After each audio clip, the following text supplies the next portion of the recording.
Eran las 3:47 p.m. del 12 de junio de 1944. Franz Weber, de 19 años, un soldado de infantería de la Wehrmacht, estaba comiendo su ración de pan negro de centeno en una trinchera improvisada cerca de Saint-Lô, Francia. Entonces lo escuchó, un sonido que nunca olvidaría, un rugido profundo, pulsante, que hacía vibrar la tierra. Sus manos comenzaron a temblar incontrolablemente. El pan cayó al barro. Su jefe de escuadra, el cabo Hans Dietrich, un veterano del Frente del Este que había enfrentado a los tanques soviéticos T-34 sin inmutarse, se puso pálido. Susurró dos palabras que todo soldado alemán en Francia había aprendido a temer. Terrorjabo, Jabo, abreviatura de Jagdbomber, cazabombardero. Pero este no era un avión cualquiera. Este era el sonido del P-47 Thunderbolt. Y en esos primeros 8 segundos, cuando el sonido llegó a sus oídos, ambos hombres lo supieron. Alguien estaba a punto de morir. 43 años después, en 1987, Franz Weber estaba sentado en un cómodo departamento en Hamburgo, Alemania. Un historiador de la Universidad de Múnich lo estaba entrevistando para un proyecto de historia oral de veteranos. Cuando le preguntaron sobre su peor recuerdo de la guerra, Weber guardó silencio. Sus manos, ahora arrugadas y manchadas por la edad, comenzaron a temblar. El historiador le preguntó si necesitaba un descanso. Weber negó con la cabeza. Entonces dijo algo que aparecería en docenas de artículos académicos sobre traumas de combate. Aún puedo escucharlo. Cada vez que pasa una moto, cada vez que retumba un trueno, regreso a esa trinchera. Ese sonido significaba muerte. No podría significar muerte. No tal vez significaba muerte. Significaba muerte. Si escuchabas el motor del P-47, tenías tal vez 10 segundos para rezar. Weber no estaba solo. Entre 1985 y 1995, investigadores de la Oficina de Investigación de Historia Militar Alemana en Friburgo realizaron extensas entrevistas con veteranos de la Wehrmacht que habían servido en el frente occidental después del día D. De los 847 veteranos entrevistados que habían experimentado ataques del P-47 Thunderbolt, 712, eso es el 84%, informaron que el sonido del motor del avión era su recuerdo más traumático. No las explosiones, no las bajas, no la derrota, el sonido. La anticipación, la impotencia que venía con escuchar ese inconfundible rugido de 2.800 caballos de fuerza. ¿Qué hizo que el sonido del motor del P-47 Thunderbolt fuera tan únicamente aterrador? La respuesta reside tanto en la acústica como en la psicología. El P-47 estaba propulsado por el motor Pratt & Whitney R2800 Double Wasp. Este no era un motor cualquiera. Era un motor radial de 18 cilindros y 2 filas que producía 2.800 caballos de fuerza. Más potencia bruta que cualquier otro caza monomotor en la Segunda Guerra Mundial. Cuando ese motor funcionaba a potencia de combate, creaba un patrón de frecuencia de sonido que los oídos humanos procesaban como profundamente amenazante. Los pulsos de baja frecuencia, alrededor de 20 a 80 Hz, activaban la misma respuesta primitiva de miedo en el cerebro humano que el trueno, los terremotos o el rugido de grandes depredadores. Pero había algo más. El sistema de escape del P-47 creó un distintivo pulso rítmico que los soldados alemanes podían identificar desde más de 3 kilómetros de distancia. No era un zumbido suave como un Spitfire. No era el chillido agudo de un Me-109. Era un profundo, tartamudeante trum, trum, trum, que parecía sacudir el aire mismo. y cada soldado de la Wehrmacht sabía que ese sonido era seguido, en cuestión de segundos, por una de tres cosas: 8 ametralladoras Browning M2 de calibre .50, cada una disparando 800 balas por minuto, o 10 cohetes aéreos de alta velocidad de 5 pulgadas, cada uno cargando una ojiva de 60 libras, o 2.500 libras de bombas, incluyendo la nueva arma de terror, el napalm de gasolina gelatinosa. El cabo Hans Dietrich, el jefe de escuadra que se puso pálido en esa trinchera improvisada, sobrevivió a la guerra. En una entrevista de 1991, describió su primer encuentro con un P-47 Thunderbolt en detalle. Fue el 9 de junio de 1944, 3 días después del día D. Su unidad, la 355 A División de Infantería, había recibido la orden de trasladarse desde sus posiciones cerca de Bayeux para reforzar las defensas colapsadas cerca de la playa Omaha.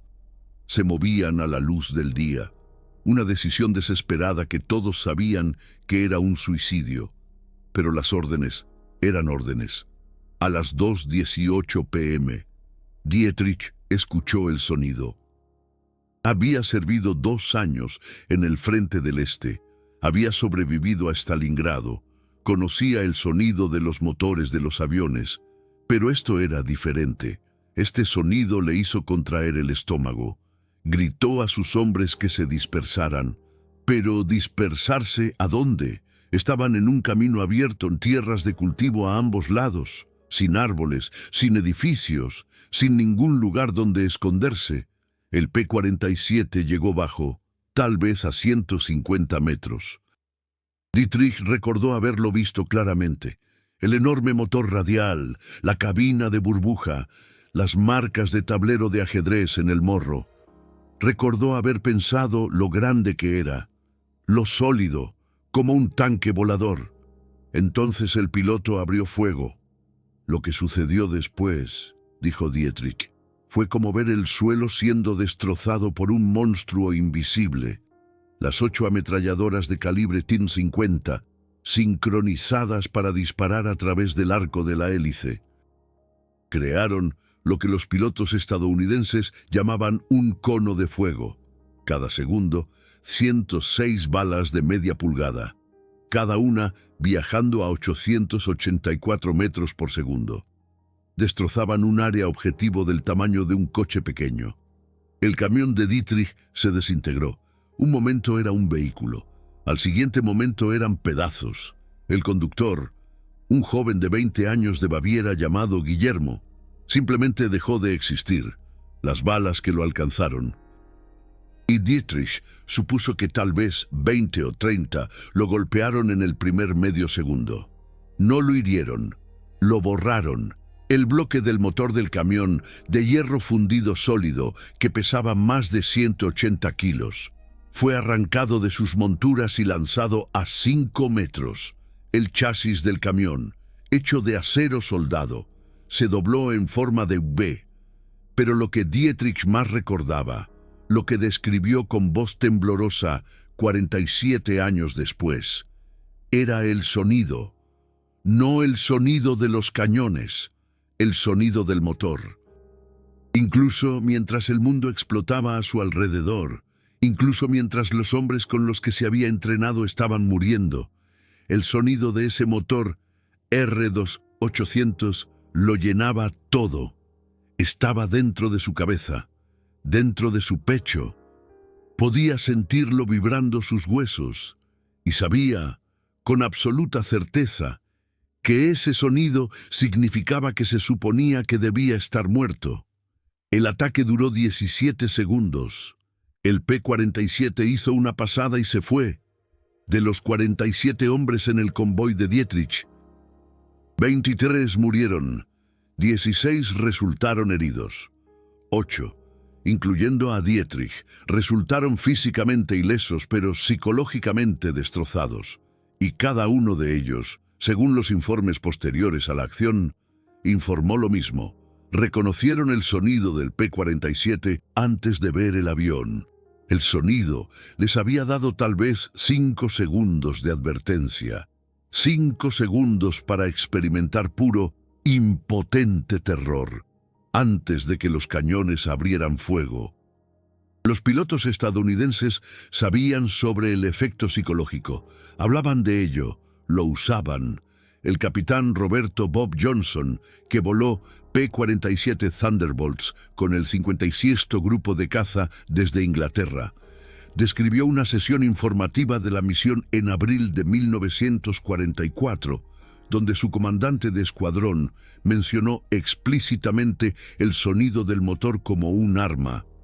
El comandante, un graduado de West Point llamado Teniente Coronel David Schilling, había recibido recientemente informes de inteligencia de soldados alemanes capturados. Los reportes, todos mencionaban lo mismo. Las tropas de la Wehrmacht abandonaban sus posiciones defensivas al escuchar los motores de los P-47, incluso antes de que el avión estuviera a la vista. El teniente coronel David Schilling les dijo a sus pilotos que usaran eso. Al acercarse a un objetivo terrestre, no llegar en silencio con el acelerador reducido, lleguen a toda potencia. Dejen que los escuchen venir, dejen que el sonido los quiebre antes de que lo hagan las balas. No era sadismo, era psicología táctica. Un soldado que se quiebra y huye es menos efectivo que un soldado que mantiene su posición y dispara. Y un soldado que está paralizado por el miedo es el menos peligroso de todos. La táctica funcionó horrorosamente bien. Los informes alemanes posteriores a la acción de junio y julio de 1944 están llenos de referencias a unidades que no lograron mantener sus posiciones debido al Jabo-Schreck, literalmente pánico al cazabombardero. Los comandantes intentaron abordarlo. Se emitieron órdenes. Se amenazó a los hombres con la ejecución por cobardía. No importó. El sistema nervioso humano no le importa las órdenes. Cuando escuchas un sonido que tu cerebro ha aprendido que significa la muerte, tu cuerpo se inunda de cortisol y adrenalina.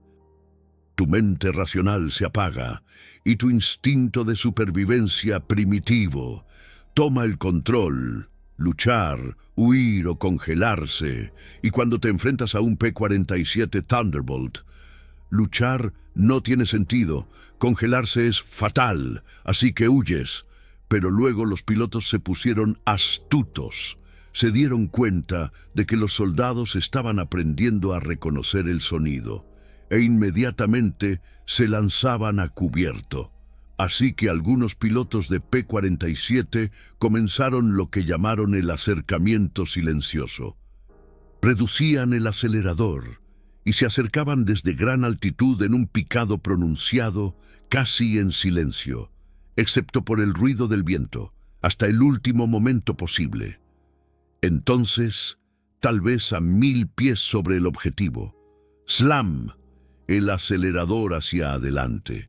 El motor R2800 rugiría de 1800 RPM a 2700 RPM en menos de 2 segundos. El repentino sonido explosivo, combinado con la imagen del avión en picada, creciendo enormemente en tu visión. Creó lo que un veterano alemán describió como el sonido del juicio de Dios.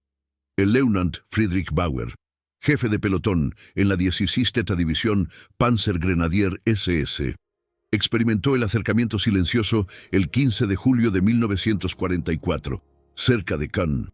Su unidad estaba atrincherada alrededor de una granja, preparándose para la esperada ofensiva aliada.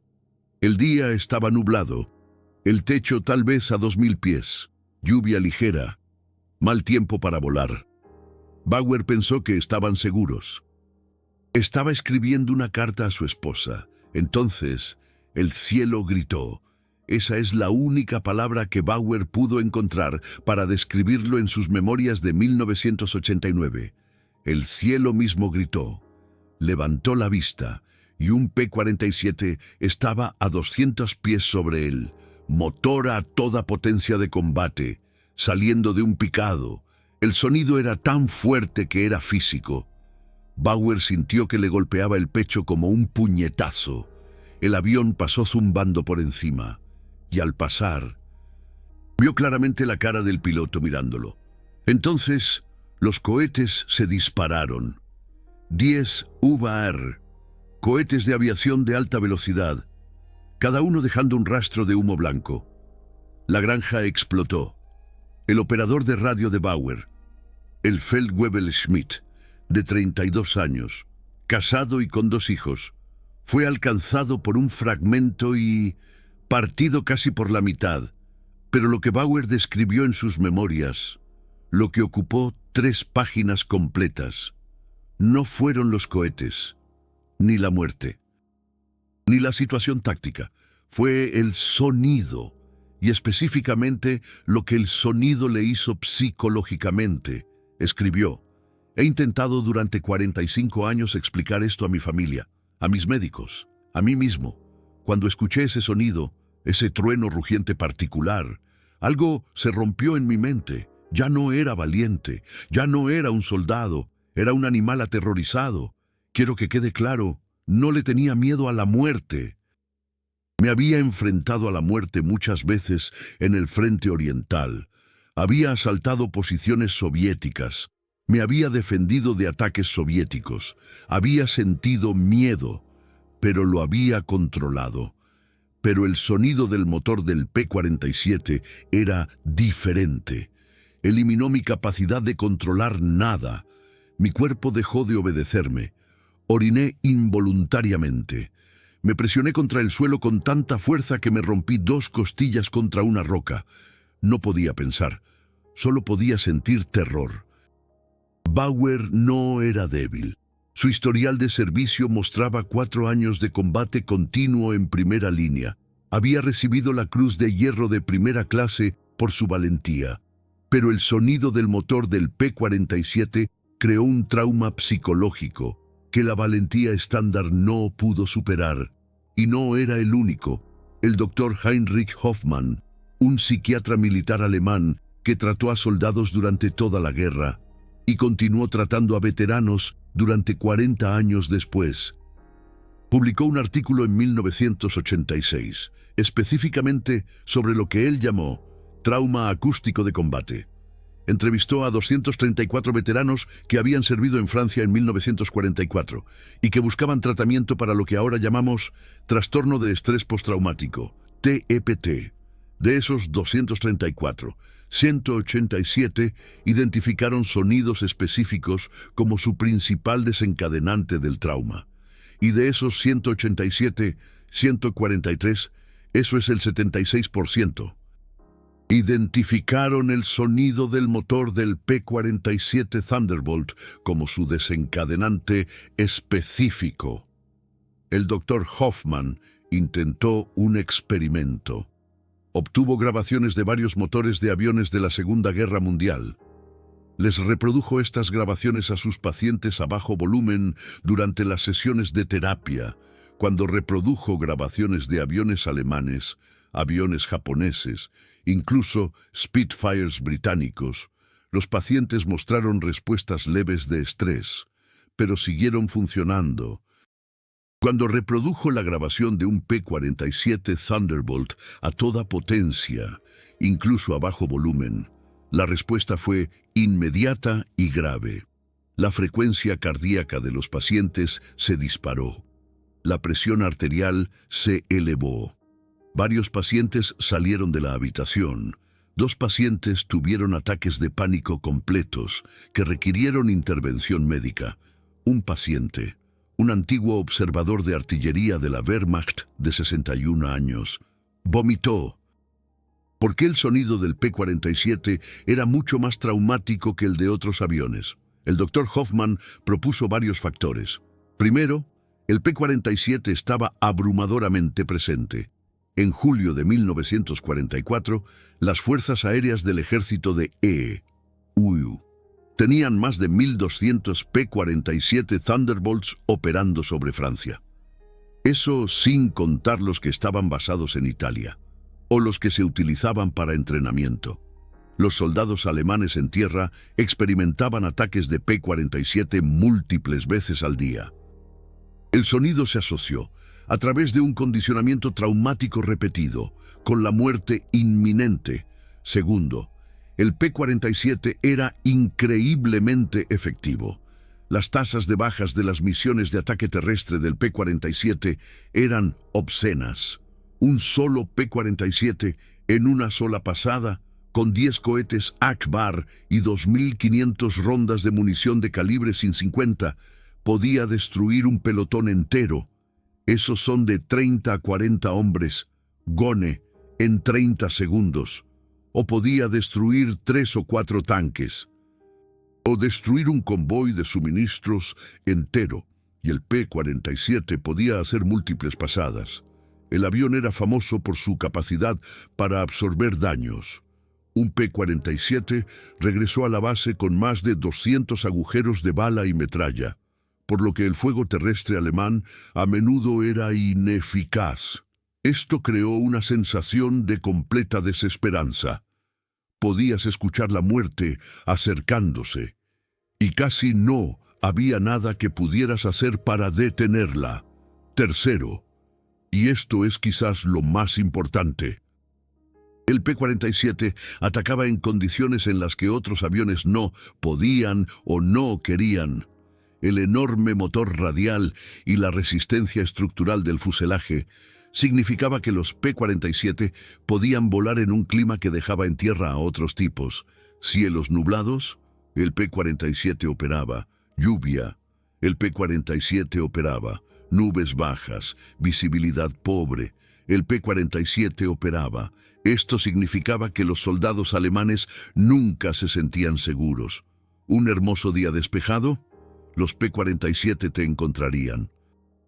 Un clima tormentoso terrible que debería haber dejado en tierra a todos los aviones. De alguna manera, un P-47 atravesaría las nubes y arruinaría tu día. El Oberleutnant Werner Schulz, un comandante de compañía en la Segunda División Panzer, describió esto en una entrevista en 1990.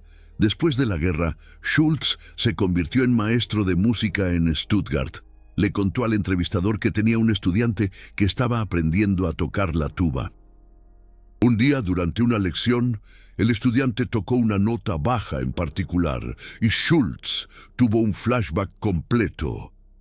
De repente, estaba de vuelta en Francia, lanzándose para cubrirse.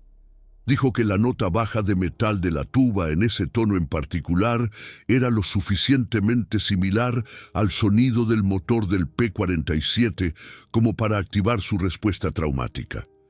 Esto no era solo anecdótico. En la década de 1990, investigadores de la Universidad de Londres realizaron un estudio sobre las firmas acústicas de los aviones de la Segunda Guerra Mundial y sus impactos psicológicos. Descubrieron que el motor R2800 del P-47 Thunderbolt producía un patrón de frecuencia de sonido que era únicamente estresante para el oído humano. La combinación de pulsos de baja frecuencia que crean ansiedad subconsciente. El rugido de frecuencia media que exige atención. Y el crujido de escape de alta frecuencia que suena como indicadores de amenaza. Creó lo que los investigadores llamaron un estímulo de respuesta de miedo óptimo. Esencialmente, el sonido del motor del P-47 presionó accidentalmente todos los botones del sistema de respuesta de miedo humano. Los pilotos estadounidenses no estaban diseñando conscientemente guerra psicológica, simplemente estaban volando el avión que les habían dado. Pero los hombres que diseñaron el P-47 habían tomado decisiones que accidentalmente crearon un arma de terror acústico. La elección del motor R2800 no se trataba de intimidación, se trataba de potencia y confiabilidad. El diseño del sistema de escape no se trataba de crear un sonido aterrador, se trataba de maximizar el rendimiento. Pero la combinación creó algo que los soldados alemanes temían más que las propias armas. El Feldwebel Otto Kraus, quien sobrevivió a la guerra y se convirtió en oficial de policía en Múnich, describió un incidente en 1947. Estaba dirigiendo el tráfico en una intersección concurrida cuando pasó un convoy militar estadounidense. Uno de los vehículos era un semioruga alemán capturado que los estadounidenses estaban usando para el transporte. Cuando pasó, Kraus escuchó un sonido que hizo que su corazón se detuviera. Otro vehículo en el convoy tenía un gran motor radial. No un P-47, solo un camión con un motor radial, pero lo suficientemente cerca. Kraus tuvo un ataque de pánico en medio de la intersección. Tuvo que ser llevado al hospital. Renunció a la fuerza policial 2 semanas después. No podía soportar la posibilidad de escuchar ese sonido otra vez. Estos no fueron casos aislados. La Asociación de Veteranos Alemanes, en una encuesta interna de 1988, descubrió que miles de veteranos del Frente Occidental informaron trauma continuo relacionado con el sonido, tormentas eléctricas, motocicletas, equipo industrial, incluso algunos instrumentos musicales. Cualquier sonido que se acercara a la firma acústica del P-47 podía desencadenar respuestas severas décadas después de que terminara la guerra. Tu libertad. La libertad de vivir sin que ese sonido signifique la muerte fue construida por los hombres que volaron esos P-47. No se propusieron crear terror psicológico. Se propusieron ganar una guerra y proteger a las tripulaciones de bombarderos y apoyar a las tropas terrestres. Pero al hacerlo, crearon un arma tan efectiva que su sonido solo podía romper unidades enemigas. Estos pilotos, muchos de ellos de apenas 20 años, jóvenes de pequeños pueblos estadounidenses que nunca habían salido de su estado natal antes de la guerra, se subieron a máquinas de 17.500 libras todos los días y volaron hacia cielos mortales. No lo hicieron por gloria, lo hicieron porque tenía que hacerse. El sargento Francisco Paco Morrison, un jefe de equipo de P-47 con el 406 Grupo de Caza, lo dijo mejor en una entrevista en 1995. Había mantenido P-47 durante toda la guerra, manteniéndolos volando, reparando daños de batalla, a veces trabajando jornadas de 18 horas para que los pilotos tuvieran aviones listos. Dijo, no pensé en tácticas de terror ni en guerra psicológica. Pensé en mantener mis pájaros volando, pero mirando hacia atrás ahora, sabiendo lo que ese sonido significaba para los soldados alemanes, estoy orgulloso. No orgulloso del trauma, no orgulloso del miedo, pero orgulloso de que el ingenio estadounidense y la industria estadounidense crearan algo tan efectivo que el sonido solo ayudó a ganar la guerra. Esos motores que mantuve funcionando salvaron vidas estadounidenses, acortaron la guerra, ayudaron a destruir el nazismo. Si el efecto secundario fue que algunos soldados alemanes contrajeron TEPT por el sonido, bueno, no deberían haber estado luchando por Hitler. Lo que es importante entender, lo que los veteranos de ambos lados enfatizan es que esto no se trataba de sadismo o crueldad. Se trataba de terminar la guerra lo más rápido posible. Cada día que la guerra continuaba, miles morían. Los pilotos estadounidenses en P-47, volando misiones peligrosas en aviones que sonaban como truenos rodantes. Estaban tratando de salvar vidas al terminar la guerra más rápido. El hecho de que el sonido solo causara daño psicológico era secundario al objetivo principal: ganar.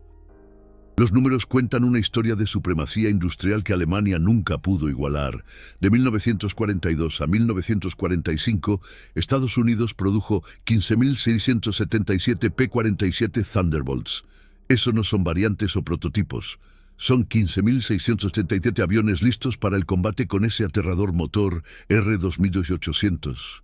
En el pico de producción en 1944, la fábrica de Republic Aviation en Farmingdale, Nueva York, estaba entregando un P-47 completo cada 90 minutos, 24 horas al día, 7 días a la semana.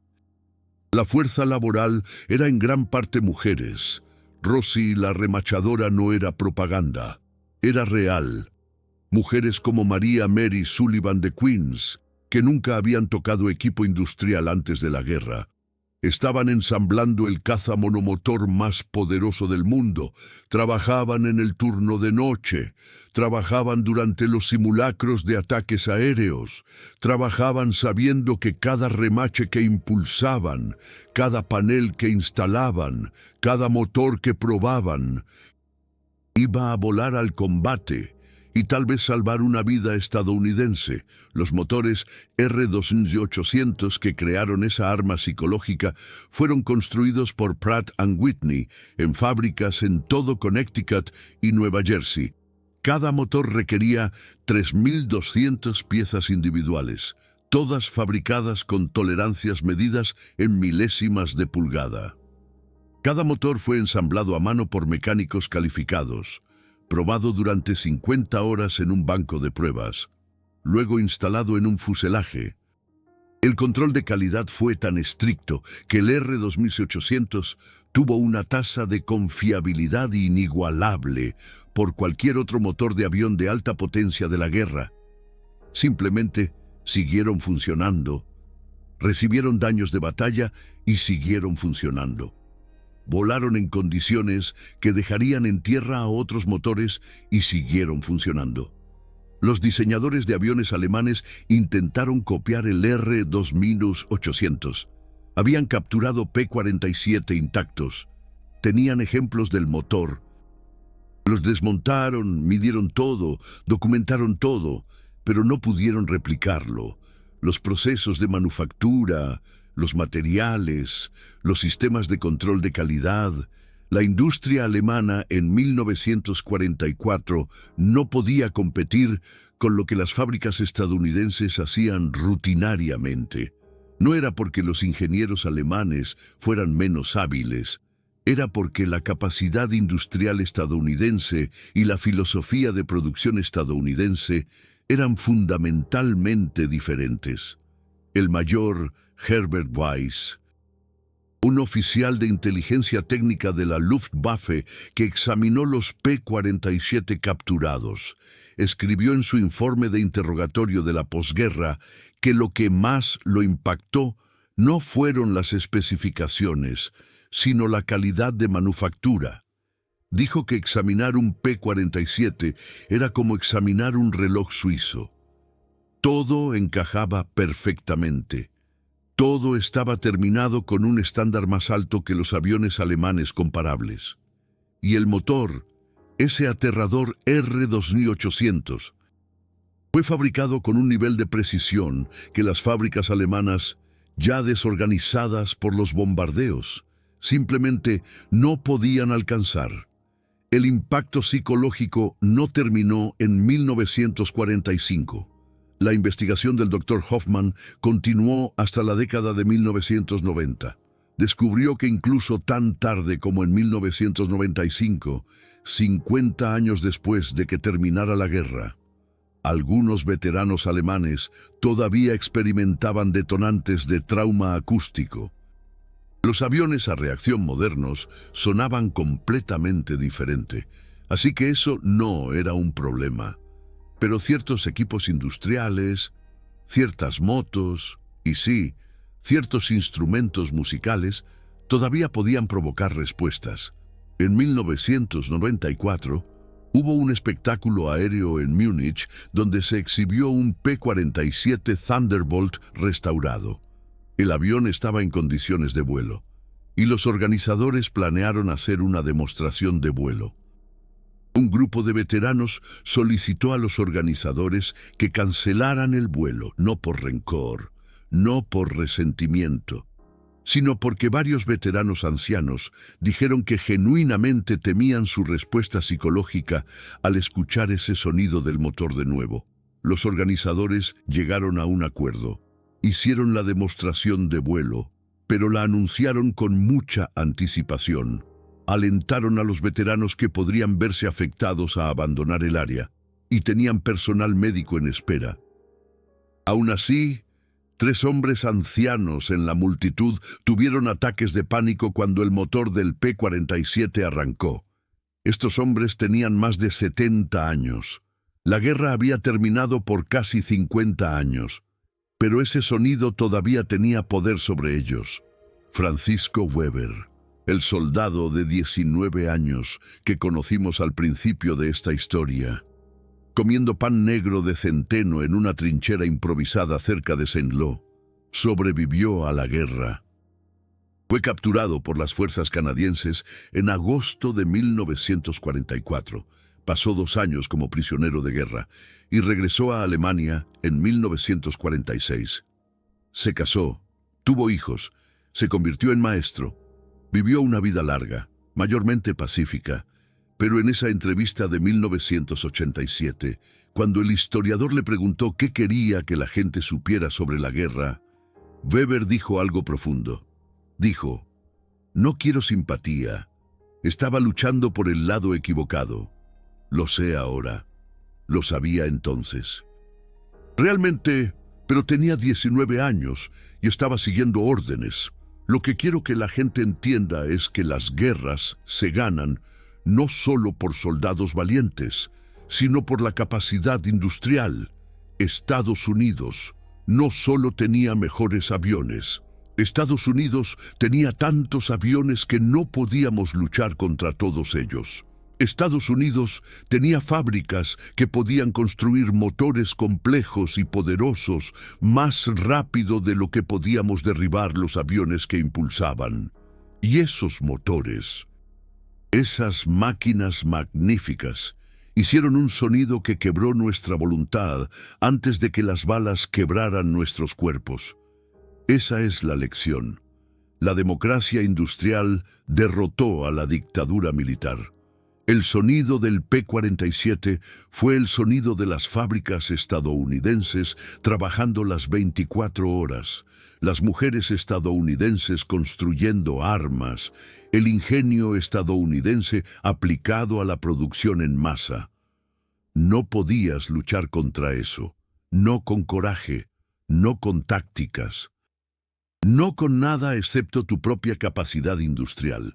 Y nosotros no la teníamos. El P-47 Thunderbolt mató aproximadamente a 7.067 aviones enemigos. Destruyó más de 6.000 vehículos blindados. Demolió 132.000 vagones de ferrocarril. Destruyó más de 9.000 locomotoras. Pero tal vez su arma más efectiva nunca fue contada en los informes posteriores a la acción. Fue el sonido. El rugido profundo y palpitante de 2.800 caballos de fuerza que le decía a cada soldado alemán que lo escuchaba, «Tu lado está perdiendo, tus armas son inferiores, tu industria no puede igualar esto. Deberías tener miedo. Hoy, solo alrededor de una docena de P-47 Thunderbolts todavía están en condiciones de vuelo. Cuando aparecen en espectáculos aéreos, las multitudes se reúnen para escuchar ese sonido distintivo del motor R-200-800. Es emocionante ahora. Es el sonido de la historia, de la victoria, de la libertad preservada, pero para el número cada vez menor de veteranos alemanes aún vivos, sigue siendo el sonido de la muerte. En 2018, Diego Weber, el nieto de Francisco Weber, asistió al espectáculo aéreo Thunder over Michigan. Un P-47 estaba actuando. Cuando el motor arrancó, Diego grabó el sonido en su teléfono. Más tarde, se lo reprodujo a su abuelo, ahora de 93 años. Francisco Weber escuchó durante 5 segundos. Luego le pidió a Diego que lo detuviera. Sus manos estaban temblando cuando Diego se disculpó. Francisco dijo algo que captura perfectamente el legado complejo de estas máquinas. Dijo: no te disculpes. Ese es el sonido que terminó la guerra. Ese es el sonido que derrotó al nazismo. Ese es el sonido del lado que debió haber ganado, ganando. Sí, me traumatizó. Sí, todavía me asusta. Pero el mundo necesitaba ese sonido. Tu generación vive en libertad porque jóvenes estadounidenses se subieron a esas máquinas e hicieron que ese sonido significara algo. No te disculpes por reproducirlo. Respétalo. Ese respeto va en ambos sentidos. Los hombres que volaron P-47 Thunderbolts, que los mantuvieron, que los construyeron en fábricas estadounidenses, estaban haciendo un trabajo que necesitaba hacerse. No estaban tratando de crear trauma. Estaban tratando de ganar una guerra y salvar vidas e irse a casa. El hecho de que el motor de su avión creara una firma acústica que se convirtió en un arma en sí misma es un testimonio de la ingeniería estadounidense y la capacidad industrial estadounidense.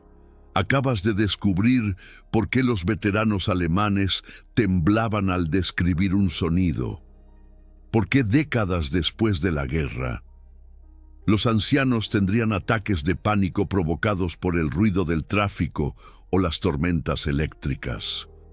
¿Por qué el motor Pratt & Whitney R2800 se convirtió en la banda sonora accidental de la derrota psicológica? Esta historia fue enterrada en proyectos de historia oral de veteranos y archivos militares alemanes.